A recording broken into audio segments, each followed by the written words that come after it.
Today we remember Steve Bantu Biko, December 18, 1946 to September 12, 1977, the thinker, organizer, and revolutionary who helped an entire generation see apartheid for what it was, not only a system of racial domination, but a machine of exploitation serving capital. Biko taught that political freedom without economic freedom is a trap, and that the first battlefield is the mind. The most potent weapon in the hands of the oppressor is the mind of the oppressed. And as the Black consciousness movement reminded the oppressed, Black man, you are on your own, a call to build autonomous power. Apartheid wasn't just about segregation, it was an economic system. Mining houses and agribusiness relied on cheap Black labor extracted through past laws, Bantustans, migrant labor compounds, job reservation, and police terror. The 1913 and 1936 Land Acts pushed the Black majority off the most fertile land. The Group Areas Act uprooted communities. The past system criminalized movement and kept wages low. Compounds and migrant contracts tore families apart while supplying the gold and diamond mines with a permanently disposable workforce. In short, apartheid secured profits for local and foreign capital while dispossessing the Black majority of land, wages, and dignity. Biko understood this clearly. The fight against racism had to be inseparable from the fight against a system that commodified Black life for profit. In socialist terms, apartheid was racial capitalism, a fusion of white supremacy and class exploitation. That is why Black consciousness was never only a slogan, it was a strategy.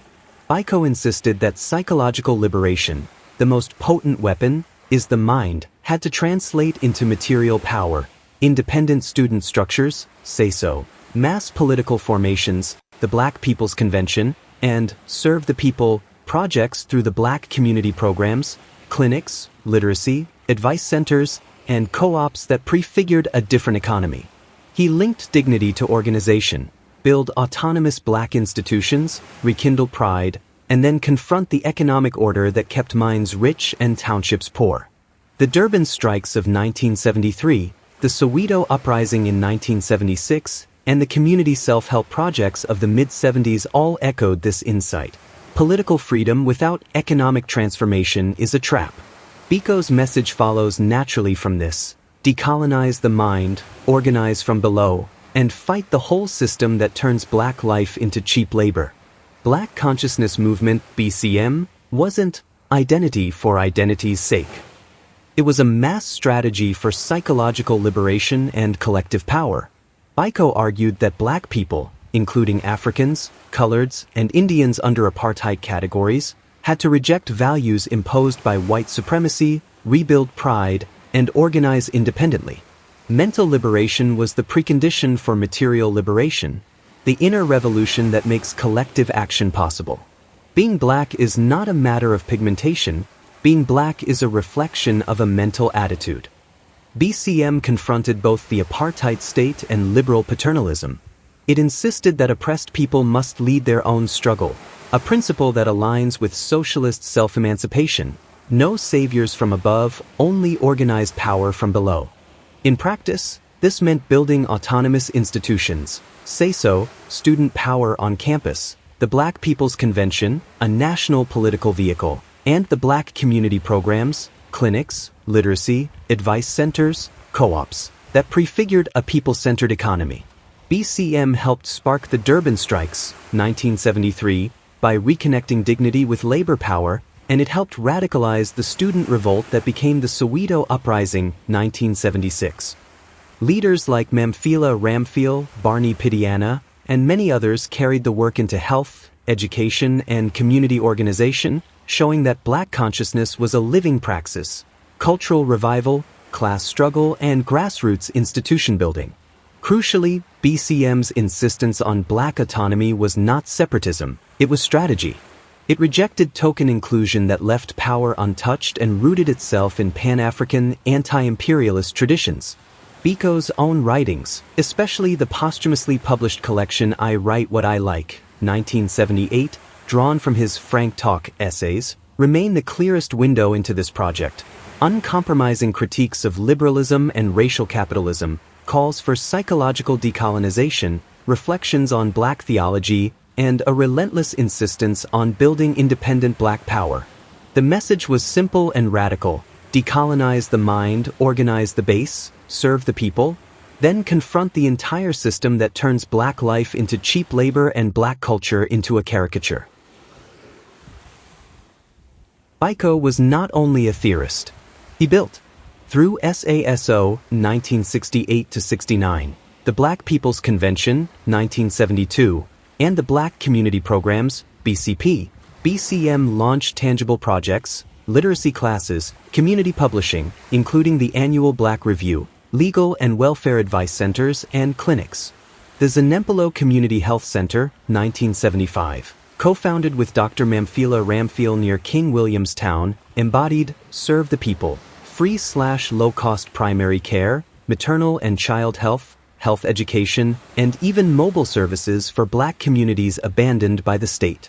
Under the BCP umbrella, activists also established the Ginsberg Advice Center and the Zimmerly Trust Fund to help ex-political prisoners with training, livelihoods and cooperative ventures, home industries and co-ops, such as the Njwaxa Leatherwork Project, modeled practical self-reliance.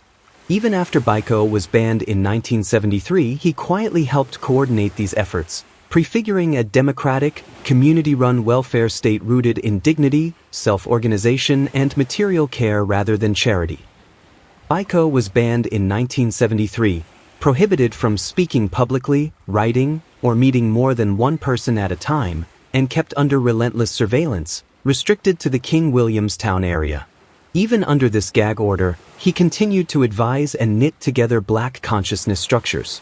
On August 18, 1977, he and activist Peter Jones were detained at a roadblock near Grahamstown, Makanda. He was taken to security branch offices in Port Elizabeth, subjected to prolonged interrogation and assault. In early September, he sustained severe head injuries consistent with violent trauma. Instead of urgent treatment, authorities transported him on September 11th, naked, shackled, and unconscious, roughly 1,100 to 1,200 kilometers by police vehicle to Pretoria Prison Hospital.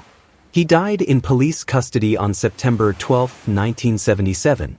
The state initially claimed he died after a hunger strike. The inquest acknowledged extensive brain damage but held no one criminally liable. 2 state doctors who attended him were later censured by the South African Medical and Dental Council for professional misconduct.